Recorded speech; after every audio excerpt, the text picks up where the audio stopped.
Bueno, entrando en el tema que nos ocupa en esta mañana, permítame comenzar por aspectos prácticos.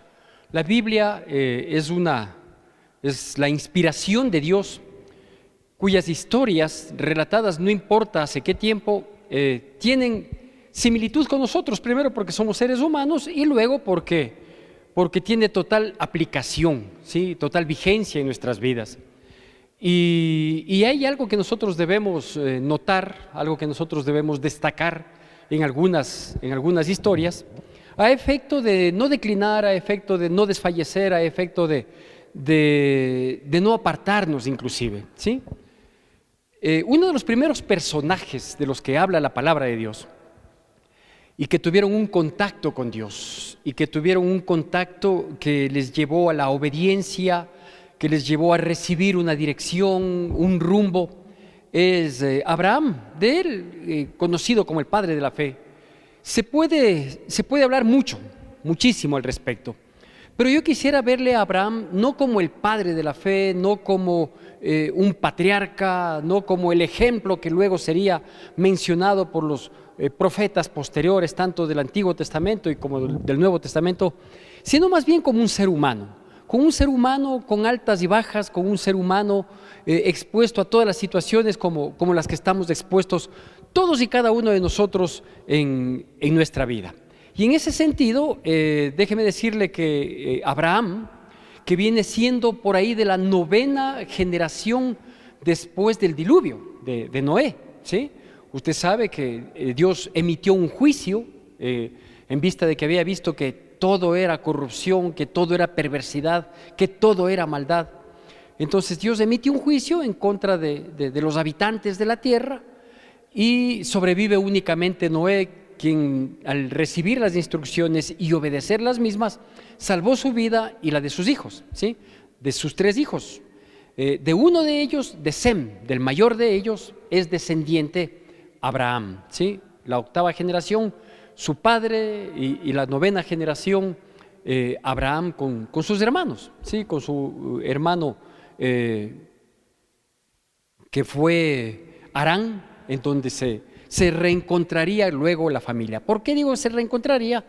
Porque después de aquella dispersión que hubo de la Torre de Babel, Dios dio la disposición nuevamente de multiplicarse y llenar la tierra, ¿sí? Entonces la gente fue en distintas direcciones, ya con sus distintos lenguajes para tratar de identificarse, que el lenguaje pasó a ser una identidad de los grupos humanos, y fueron en pos de su aventura, creo yo, en gran parte, o quizás muchos de ellos, como vemos también posterior a Abraham en el caso de Lot, buscando la mejor parte, buscando la comodidad, buscando lo que en primera instancia les alucinaba a la mirada. Y Abraham dice que fue y se ubicó en Ur de los Caldeos, ¿sí? Junto con su padre. Ahí había muerto uno de sus hermanos y quedó él con su sobrino Lot. Los caldeos, como es de conocimiento histórico, los caldeos fueron un pueblo pagano, ellos fueron un pueblo idólatra, ellos fueron un pueblo ajeno a la voluntad de Dios. Todos los otros pueblos los que se dispersaron, tuvieron la oportunidad de reconocer, ¿sí?, el señorío, la soberanía, la grandeza, la majestuosidad de Dios, ¿sí? Porque la historia se transmitía generación tras generación vía oral y todos sabían de aquella manifestación de Dios en contra de la rebeldía, de la corrupción, del pecado de la humanidad. Así que para ellos no es que era ajeno Dios, todos sabían de un Dios poderoso que había hecho este juicio para con la tierra. Y claro, después de esto, se esparcieron por distintos lugares y Abraham fue a parar en Ur de los Caldeos. Él estaba ahí, obviamente no se sentía cómodo, ¿sí?, por las costumbres, por los ritos, por la manera de manejarse. Después de 9 generaciones del diluvio, pues obviamente la gente de inmediato comenzó a pecar, nuevamente se apartó de Dios, no buscaron el favor de Dios, etcétera, etcétera, y cayeron en esta situación, ¿no? Cuando Abraham se ubica en Ur de los Caldeos, él no se sintió cómodo, y decide salir de ahí, ¿sí? Y va en busca de su hermano, ¿sí? Quien estaba en la tierra que se llamaba, del nombre de su hermano, la tierra de Harán. Le cogió a su padre, cogió a su esposa y se fue a Harán. Ahí se estableció y dice la palabra de Dios que él prosperó mucho ahí, ¿sí? Tuvo muchos ganados, al establecerse pues tuvo sus sembríos, la medición de esas épocas de riqueza estaba en la agricultura y en la ganadería, y él prosperó mucho, ¿sí? Establecido con su padre, con su familia, con su hermano, con su sobrino, hijo del hermano que había fallecido, y estando en esa posición de comodidad, allá en Génesis capítulo 12, espérese, ya le voy a indicar qué versículo es el que vamos a comenzar comentando y destacando. Y él estaba muy cómodo, establecido, prosperado, bendecido, ¿sí? Y recibe una disposición de Dios, de ese Dios que él sí había buscado, a diferencia de los otros que estuvieron en diferentes latitudes, de los otros que prontamente olvidaron la manifestación de ese único y gran Dios poderoso. Para aquel entonces no podemos decir que era el Dios de Israel, era el Dios de quien le creía, de quien le obedecía, de quien le buscaba, ¿sí?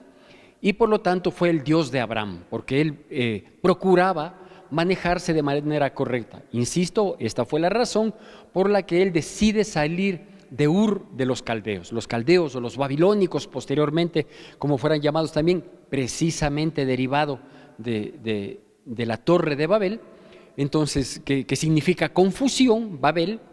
Entonces él sale de ahí y se establece acá. Estando ahí, en su comodidad, digamos, bien establecido, sucede que Dios visita a Abraham. Todo esto está en el capítulo 12, lo que le voy a comentar a continuación. Le visita a Abraham y le dice: Abraham, en realidad yo te tengo una propuesta, ¿sí?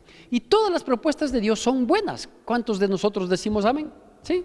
Todas las propuestas de Dios son buenas. Dios jamás se cruza en la vida de una persona para perjudicarle, para agraviarle, para aislarle, para ridiculizarle. Nunca, nunca. Eso es algo que nosotros debemos tener siempre bien claro, tanto por nosotros recordar que si Dios se cruzó en nuestra vida es precisamente porque quiere bendecirnos, porque quiere cambiar el rumbo para bien de nuestras vidas, y para nosotros poder decir también a las otras personas a quienes podemos hablar, ¿no? Y decir: sí, mira, o sea, yo te invito a que vengas a la iglesia para que tengas un encuentro con Dios, o yo te invito a mi casa, ven, quiero compartirte algo de la palabra, o yo quiero que tú llegues a conocer de Dios, porque todas las veces que Dios se cruza, o siempre que Dios se cruza en la vida de una persona, es para bien, ¿sí? Bueno, con esta premisa, por favor, acuérdese, ¿sí? Que cada vez que Dios se cruza en la vida de una persona es para bien. Entonces, digo, acuérdese de esta premisa, porque luego de que sucede esta visita, este hablar de Dios con Abraham, le dice: yo te tengo un proyecto, ¿sí? Tengo este proyecto, y este proyecto se resume en tremenda bendición. ¿Por qué? Porque por un lado, sí, dice: yo voy a bendecirte, voy a hacer de ti una gran nación, voy a levantar tu nombre, en ti serán benditas todas las naciones de la tierra, y te voy a proteger, de tal manera que quien te bendiga, yo le voy a bendecir, y si alguien se atreve a maldecirte, pues se la va a arreglar conmigo. En otros términos, más o menos era esto. Una propuesta de esa naturaleza conllevaba obviamente también una contraparte de obediencia, ¿sí? Y le dice: pero para esto yo quiero que tú te despojes de lo que hoy estás, de tu comodidad, ¿sí? Lo que comúnmente se ha escuchado: hay que salir de nuestra comodidad. Y es verdad, ¿sí? Es verdad. O sea, una persona que se establece y se conforma no prospera, no mejora, no surge. Quizás sobrevive, quizás pueda llegar a tener, qué sé yo, alguna estabilidad hasta emocional, conformarse. Creo que esa es la palabra que describe mejor. Pero quienes son atrevidos de creerle a Dios, quienes somos de las personas que sabemos que Dios siempre tiene algo bueno para nosotros, entonces damos ese paso de fe. Y eso es lo que le pidió Abraham. Le dice: mi querido Abraham, te pido que salgas de tu casa y de tu parentela al lugar donde yo te voy a llevar, porque esa tierra yo la tengo preparada para tu descendencia, ¿sí? Así que tú escogerás entre la comodidad que hoy tienes, o puedes escoger también entre la aventura a la que te estoy invitando. Pero quien te está invitando soy yo soy Dios, de tal manera que esa aventura tiene garantía de que te va a convenir, de que va a ser de bienestar para ti. Y así fue, efectivamente él sale de ahí, coge a su esposa, coge únicamente a su sobrino, o mejor dicho, su sobrino se coló con él, porque la disposición de Dios no fue que salga con su sobrino, y él quizás por haberse vuelto un padre de este muchacho, cuando él quiso colarse, pues lo permitió. Después hubo algún inconveniente, algún problema, no solo para Abraham y Lot, sino para el mismo Lot. El problema fue mayor, pero bueno, ese es otro asunto. Por eso le digo, hablar de Abraham es mucho que decir. Pero hoy quiero enfocarme nada más en esto, en el proyecto que Dios le propone a Abraham a efecto de los planes que Dios tiene y de la obediencia que requería de él. Entonces le dice: sal de ahí a esta tierra. Y efectivamente llega a esa tierra, en donde sucede lo siguiente. Entonces ahora sí vamos, por favor, a Génesis capítulo 12, del versículo 6.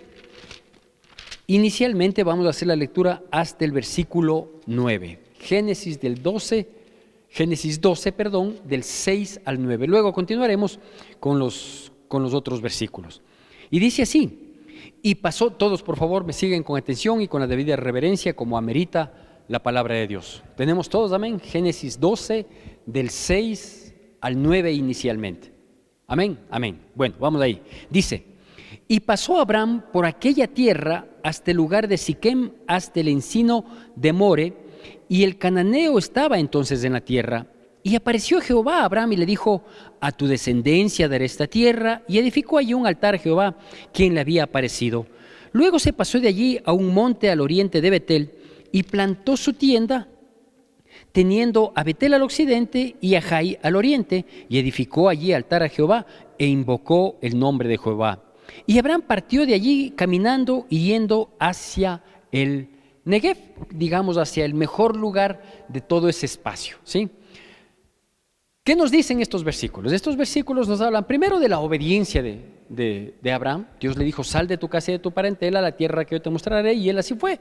Salió de su casa y de su parentela con su esposa, ¿sí? con lo que él tenía. Era un hombre de muchísimas posibilidades, con su ganado, con sus esclavos en aquel entonces, la gente que había adquirido, dice la palabra de Dios, entonces se entiende que eran los esclavos. En aquel entonces entiendo que permitido, ¿sí? No voy a juzgar a Dios ni a Abraham ahora a estas alturas, cuando hay mucha pelea por derechos y que hay derechos que no lo son y los demandan, ¿no?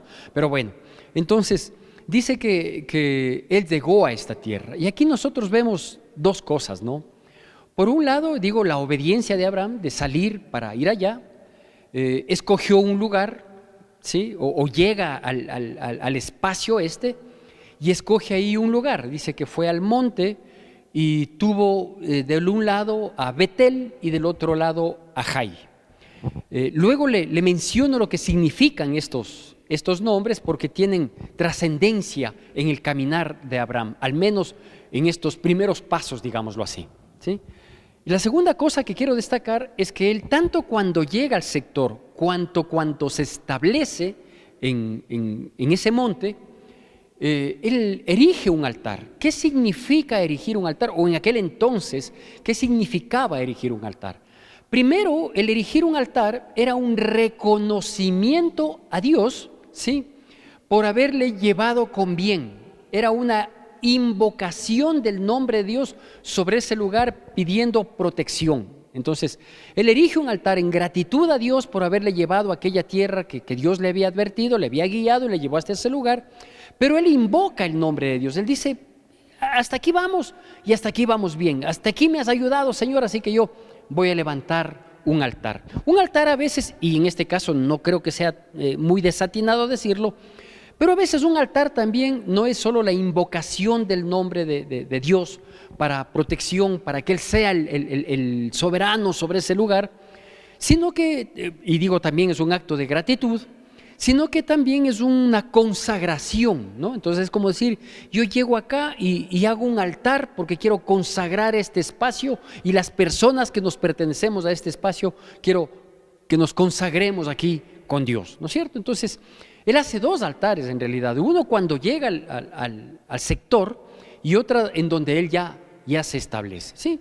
Perfectamente, él había salido con su riqueza, él había salido con su familia, con sus esclavos, con su sobrino también, y se establece en este lugar. Pero Dios le había dicho, este lugar yo te lo voy a dar a tu descendencia. De hecho, solo te estoy haciendo conocer, estoy haciendo que pises el espacio que será para tu descendencia. Pero él obviamente está ahí.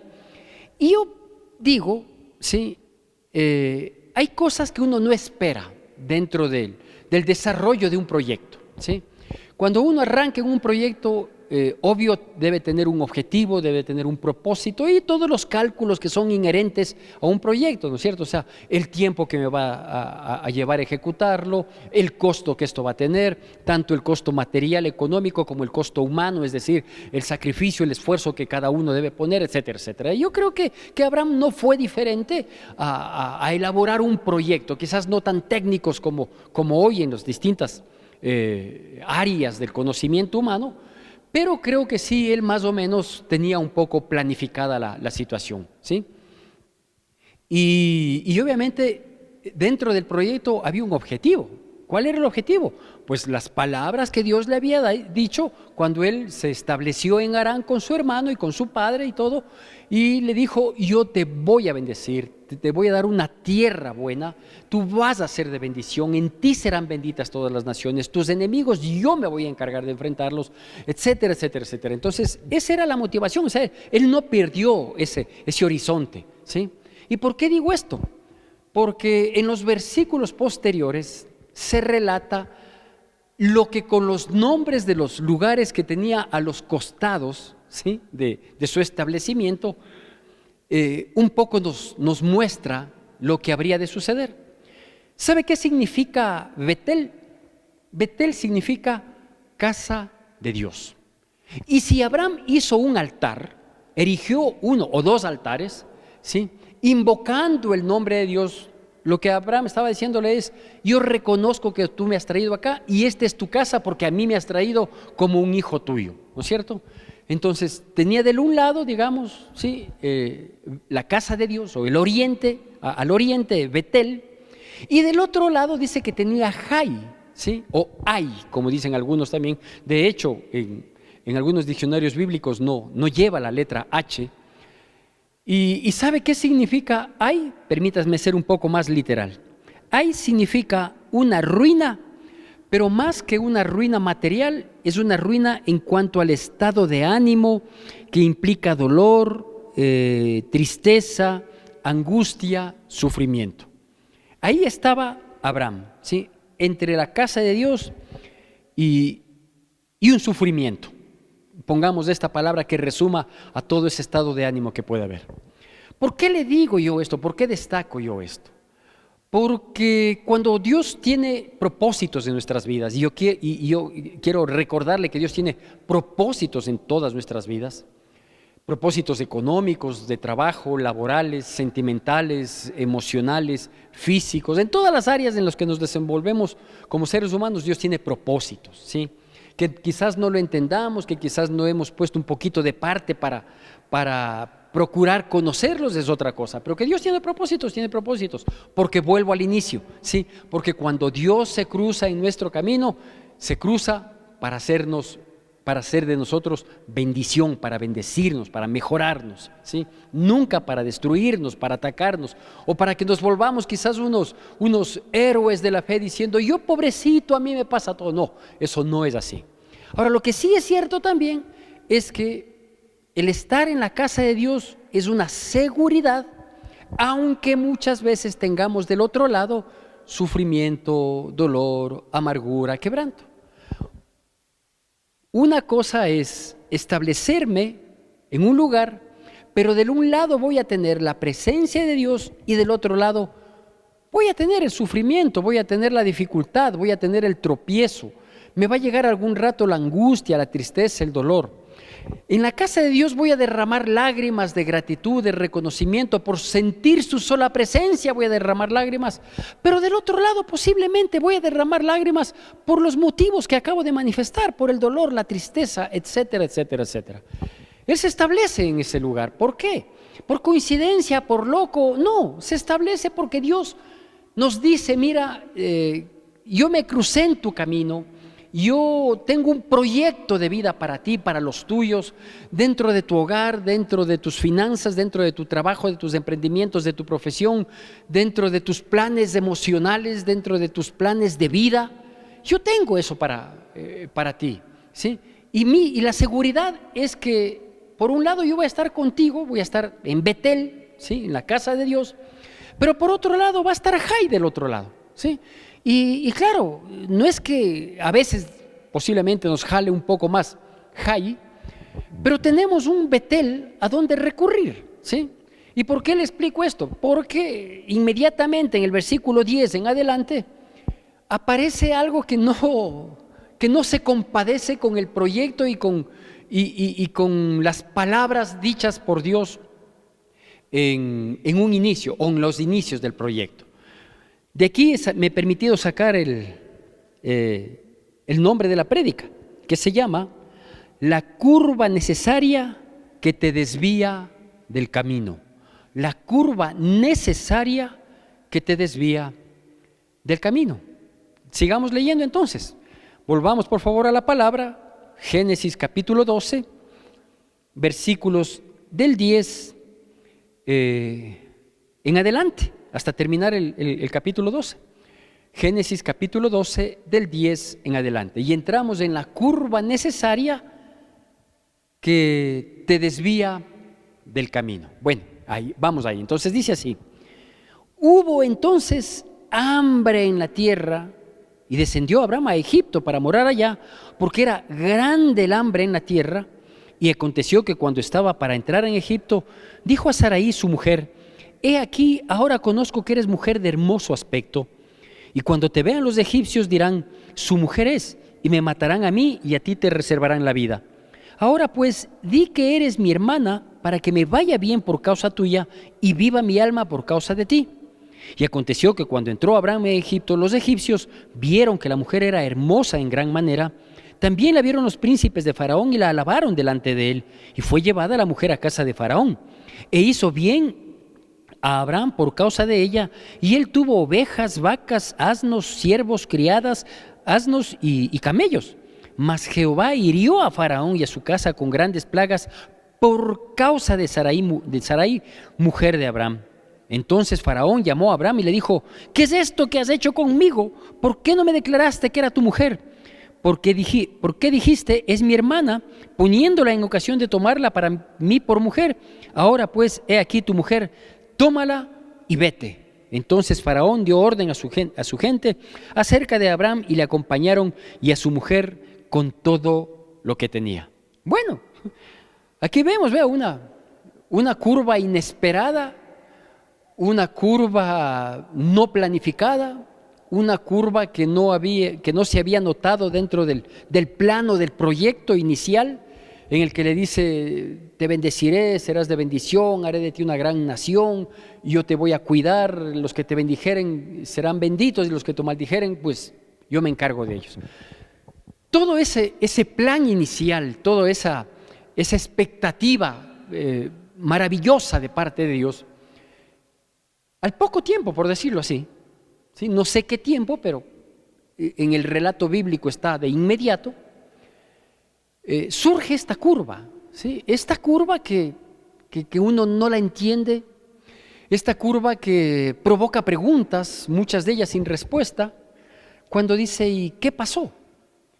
¿Qué pasó, Señor? Tú hace tantas prédicas me dijiste que, y yo sentí que esa palabra fue para mí, que iba a ir todo bien, que tú me tienes en tu mano, que tú me vas a guardar, que tú me vas a bendecir, que tú me vas a prosperar, que no decline, etcétera, etcétera. No recuerdo las prédicas anteriores, pero yo sé que cada vez que venimos con predisposición de corazón a la iglesia, Dios habla a nuestras vidas, ¿sí? Y así como a veces nos reprende, nos llama la atención, también nos alienta, también nos impulsa, también nos recuerda que Él es Dios y que tiene propósitos maravillosos en nuestras vidas, que tiene proyectos y que todos terminan siendo estupendos, magníficos en nuestra vida. Pero ahora pasa esto, esta curva, este desvío del camino, del propósito. Íbamos allá, ya nos establecimos en Harán, en la tierra que Dios iba a dar a mi descendencia, ya estoy establecido ahí. ¿Por qué me toca salir forzadamente? Fruto del hambre. Y claro, cuando yo pienso y leo un poquito entre renglones en la Biblia, digo, a ver, esta situación, sí, de hambre implica que Abraham, aquel hombre que salió con sus pertenencias, que salió riquísimo de Harán, agotó sus posibilidades. Porque no me imagino a Abraham enfrentando los inicios de una hambruna y movilizándose a Egipto, a donde todo mundo iba además, porque Egipto por mucho tiempo fue el granero de la tierra, y no le veo a Abraham yendo con todo su ganado y con los frutos que podían ser guardados y trasladados. No, él debe haber agotado sus condiciones, sus posibilidades, con la expectativa de que el hambre ya pase y la tierra vuelva a fructificar, y que el hambre ya pase y los animalitos puedan reproducirse y fortalecerse, y que el hambre ya pase, y en que esto que el hambre pasa y que no pasa y que ya llegue y que no llega, pues se acabaron los recursos. Y cuando estuvieron, digamos, a punto de acabarse los recursos, no se ve sino obligado a ir a donde todos iban, ¿sí? A Egipto. Le toca ir a Egipto. Yo me imagino saliendo a Egipto, buscando la dirección y la voz de Dios que le había dicho, que se le había presentado, inclusive donde erigió el altar y todo. Señor, no oigo nada. ¿Qué pasó? No que yo iba a ser bendecido, no que iba a nacer una gran nación de mí, ni hijo tengo. ¿Qué pasó? Y digo, ahí es donde surgen un sinnúmero de preguntas, y muchas de ellas sin respuesta, que es la parte más crítica. Y las pocas respuestas que quisiéramos encontrar no es que satisfagan totalmente, ¿no? Pero bueno, esta es la curva necesaria. Y le voy a demostrar que es necesaria. Acabamos de leer el texto bíblico hasta culminar el capítulo 12, y dice que cuando él se aproximaba a ingresar a Egipto, él se da cuenta, no sé si comparando con las egipcias, no me atrevo a decir algo así, pero él se da cuenta que su esposa en realidad es hermosa, como todas las mujeres cristianas. No hay nadie que diga amén, ¿no? Bueno, entonces él reconoce y dice, ¿sabes qué? Tu belleza hoy me va a causar problema. Tu belleza me va a causar problema. Porque viéndote tan hermosa, van a querer tomarte por mujer. Y al enterarse que yo soy tu marido, simplemente me van a matar para que tú quedes libre de irte con un hombre, ¿sí? Así que vamos a hacer una cosa. Vamos a decir que tú eres mi hermana, ¿sí? Y así van a precautelar, así no me matarán a mí, y siendo tú tan hermosa, pues van a precautelar tu vida. ¿Había un altísimo riesgo de que ella sea abusada, que ella sea tomada como mujer? Claro que había un altísimo riesgo, por supuesto que sí, ¿no es cierto? Entonces fue Abraham un irresponsable que prefirió poner en riesgo la integridad femenina y humana de su esposa con tal de ser librado. No fue un irresponsable, y ahora le voy a decir por qué. Porque él tenía una promesa de parte de Dios, ¿sí? Él tenía una promesa de parte de Dios. Él sabía, por ejemplo, que él iba a ser de bendición para muchas personas, y hasta ese entonces no lo había sido. Entonces él tenía una promesa pendiente que se cumpla, una y muchas promesas pendientes de que se cumplan en su vida. Y aquí cabe decir esta frase que yo la escuché hace muchos años, que cuando Dios tiene propósitos en tu vida, tú y yo nos volvemos inmortales. Sí, le repito, que cuando Dios tiene propósitos en nuestras vidas, nosotros nos volvemos inmortales hasta que los propósitos de Dios se cumplan. A menos que, teniendo Dios propósitos en nuestras vidas, nosotros cuando nos toca una curva necesaria pero no entendida, declinamos, nos apartamos, desfallecemos, nos zafamos, nos salimos del proyecto, renunciamos al plan que Dios tiene, entonces ahí las cosas cambian. Pero mientras nosotros nos mantengamos dentro del proyecto de Dios, somos inmortales. Entonces, Abraham lo que hace, dice es, ve, tú eres parte mía, los dos somos uno porque somos esposos. Eso ya estaba dicho en Génesis 2:24, ¿no? No es que había que esperar a Mateo 19 para que Jesucristo lo diga, ya lo había dicho Dios a los primeros seres de la creación. Y él dice, no, los dos somos uno, de tal manera que los dos somos parte del proyecto, y como los dos somos parte del proyecto, entonces, aunque uno corra riesgo o el otro corra riesgo, pues Dios nos va a guardar y nos va a precautelar. Y efectivamente sucede lo que se esperaba que suceda, pero no con el fin que se esperaba también. Porque ¿qué sucedió? Que efectivamente vieron que Sarai era una mujer hermosa. Todo el mundo comentaba en Egipto y los príncipes fueron a comentarle a Faraón y le dijeron, acaba de llegar una mujer de lejanas tierras y que es preciosa, y él dice, tómenla para mí, ¿sí? Y cuando es llevada allá, ¿sí?, prospera por causa de ella su, entre comillas, hermano Abraham, y dice que se hace de camellos, y dice que se hace de siervos, de esclavos, se hace de muchos animales, ¿sí? En medio del hambre de todos, prospera Abraham. Es decir, él es bendecido, se comienza a cumplir la promesa de Dios.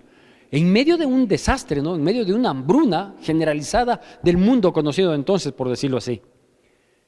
Y Sara, bueno, a Sara le guardó Dios. Porque usted ve, dice que por causa de Sara, acabamos de leer, por causa de Sara, sí, llegaron plagas a los egipcios. Entonces, ¿qué es lo que pasó?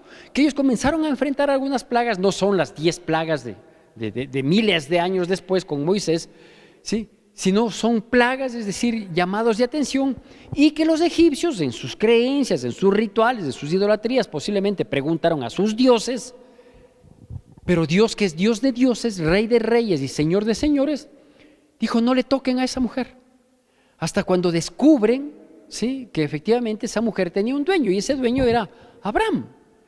Y claro, Dios le guardó, porque si estas personas hacían maldad, ¿sí?, con Sarai, si hacían maldad, Dios se encargaba de acabarles a ellos. Entonces solo les mandó una advertencia con estas plagas.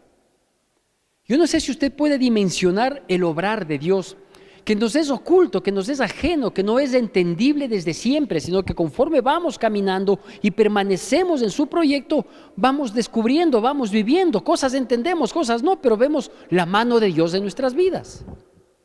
Yo no sé cuál es la curva necesaria para Dios, incomprensible para nosotros, que nos ha dado un giro quizás en el proyecto, en el plan que Dios tiene en nuestras vidas.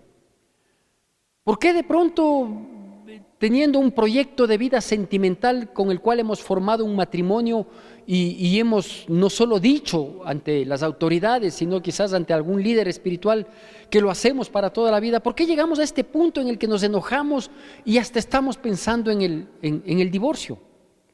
Es una curva que a veces parece necesaria. ¿Por qué? Porque si no hubiera problema, nunca cambiamos, nunca hacemos ajustes, nunca mejoramos.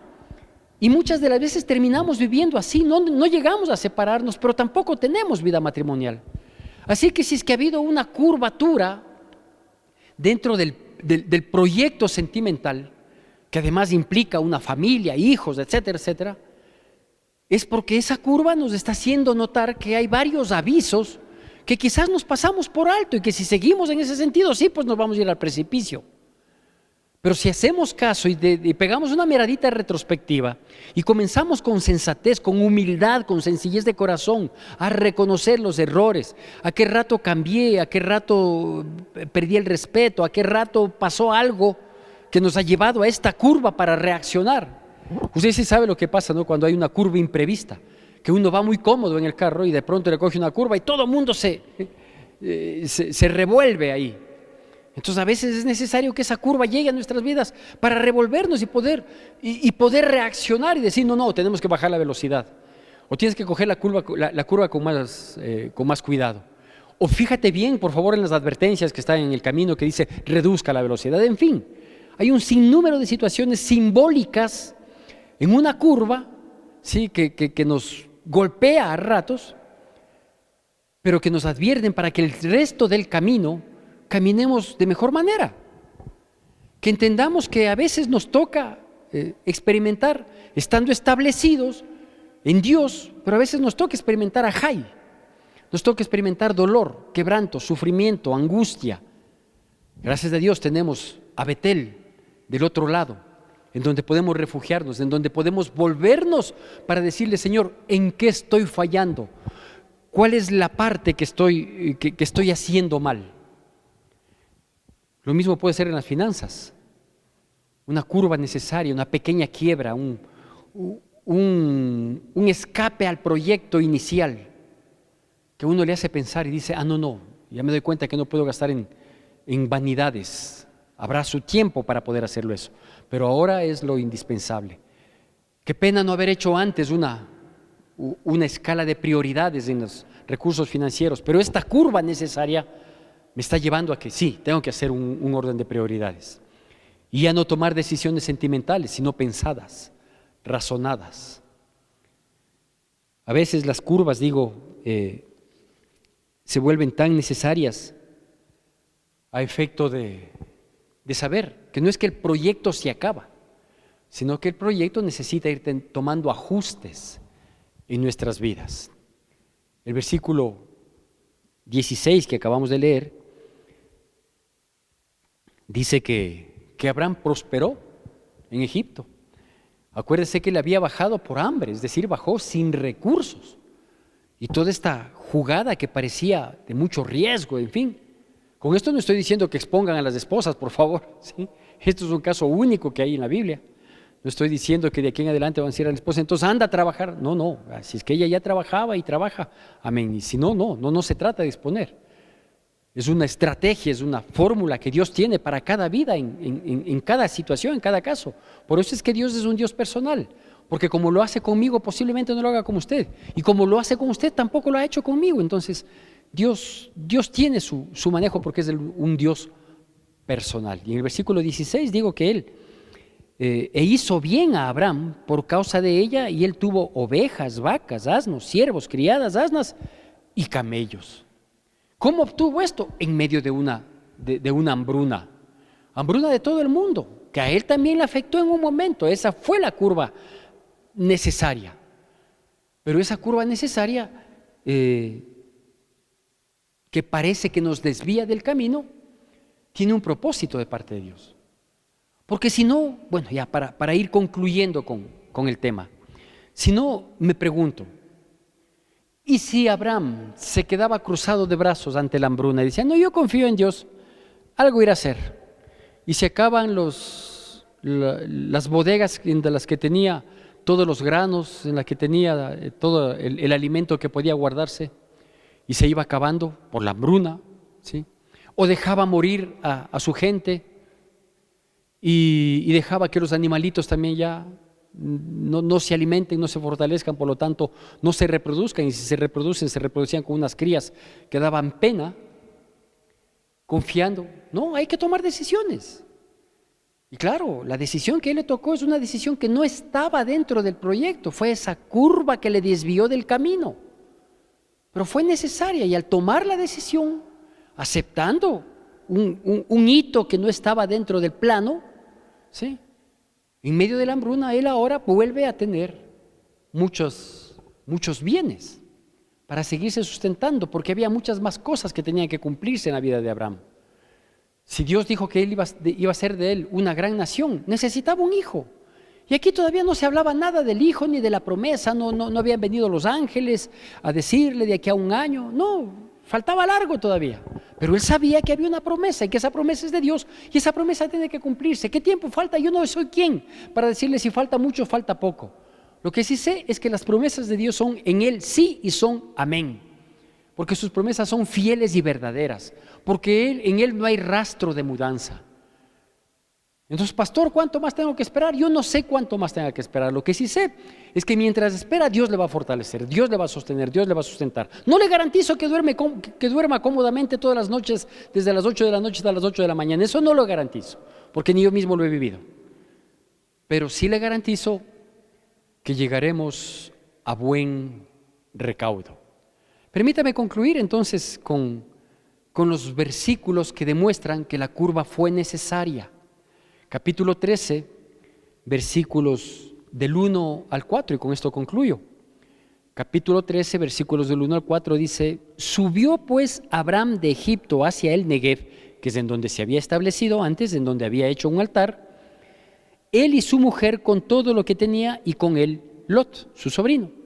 Y Abraham era riquísimo en ganado, en plata y en oro, y volvió por sus jornadas desde el Negev hasta Betel, hasta el lugar donde había estado antes su tienda entre Betel y Jai, al lugar del altar que había hecho allí antes, e invocó allí Abraham el nombre de Jehová.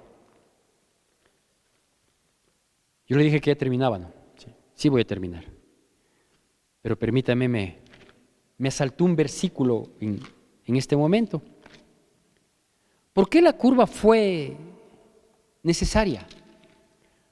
Porque hubo hambre en la tierra y esa hambre le dejaba sin posesiones a Abraham. Un hombre que tenía tantas promesas necesitaba ser sostenido, sustentado, él y toda su gente, ¿no? Porque habían muchos criados que también comían, pues es obvio. Y la curva fue necesaria porque esa prosperidad que tocó consumirse, aquella que tuvo cuando salió de Harán, se consumió fruto del hambre. La restitución, por así decirlo, ¿sí?, de la riqueza de Abraham estaba en Egipto. Y si la riqueza estaba en Egipto, pues había que ir a Egipto a tomar la riqueza. Con decisiones, con riesgos, sí, pero había que ir a tomar la riqueza, al punto que el versículo 16 de la porción de Génesis 12 dice que él se hizo de ovejas, etcétera, etcétera. Pues los versículos del capítulo 13, del 1 al 4 que acabamos de leer, dice que fue riquísimo no solo en animales, sino también en oro y en plata. Yo no sé si antes tenía oro y plata, pero al menos hoy vemos que ya tenía adicional a su riqueza ganadera, ¿sí?, que le permitió volver a su lugar anterior. Entonces usted me puede decir, pastor, parece que fue una curva en U. Sí, es posible que haya sido una curva de 360 grados, larga, difícil, de muchas preguntas. Pero él volvió a donde se había establecido entre Betel y Jai, a las tiendas donde él había puesto, que era la tierra donde él estaba y la que iba a dar a su descendencia, pero volvió riquísimo. Se cumplió su plan, porque Dios le dijo, yo te voy a bendecir. Y si Dios dice, yo te voy a bendecir, es porque te va a bendecir. Y Dios te puede bendecir de manera directa por tu trabajo, por tu esfuerzo. De hecho, lo va a hacer así. Sí, de hecho, lo va a hacer así. No te va a bendecir con una lotería. Eso no lo piense, no lo imagine. Si en alguna rifa, por solidaridad, cometió el error de comprar un boleto y se ganó una funda de chupetes, eso es una cosa, pero eso no quiere decir que la suerte está de su lado, ¿sí? Dios va a bendecir en tanto en cuanto nosotros nos mantengamos en el proyecto. Y culmino con este versículo que se encuentra en el libro de Eclesiastés, capítulo 2, versículo 26. Eclesiastés, capítulo 2, versículo 26. Oiga bien, porque al hombre que le agrada, Dios le da sabiduría, ciencia y gozo. Mas al pecador da el trabajo de recoger y amontonar para darlo al que agrada a Dios. También esto es vanidad y aflicción de espíritu. Está claro. Amén. Está claro. Porque el que se mantiene en el proyecto, la persona que es de fe, dice, a este Dios le da sabiduría, ciencia y gozo. El gozo del Señor, que es nuestra fortaleza, ¿no? Dice, y al pecador, Dios le da que amontone, que se haga de riquezas, para darle a quien Dios le agrada. No le va a regalar así de simple, pero sí le va a dar, lo que Dios tiene preparado para nuestras vidas. Y no piense únicamente en la parte económica, no se haga materialista, ¿sí? Nosotros no podemos caer en la propuesta de estos últimos tiempos de predicar el evangelio de la prosperidad y pon la plata que eso se te multiplica. No, Dios no es mago, pero Dios sí es bueno y Él va a ver nuestra fidelidad. Algunas veces esa fidelidad, esa constancia, esa permanencia, ese deseo de seguir dentro del proyecto de Dios puede verse un poco opacado, puede verse un poco distraído por aquella curva necesaria que nos distrae del camino, que nos desvía del camino. Pero nunca Dios dejará de ser Dios y sus promesas conllevan su esencia, son fieles y verdaderas. Que Dios bendiga poderosamente nuestras vidas en Cristo Jesús. Que la gracia de nuestro Señor Jesucristo, el amor de Dios nuestro Padre, la comunión y consolación de su Santo Espíritu sea con todos y cada uno de nosotros, y el pueblo de Dios, que es el pueblo más feliz sobre la faz de la tierra, dice: amén.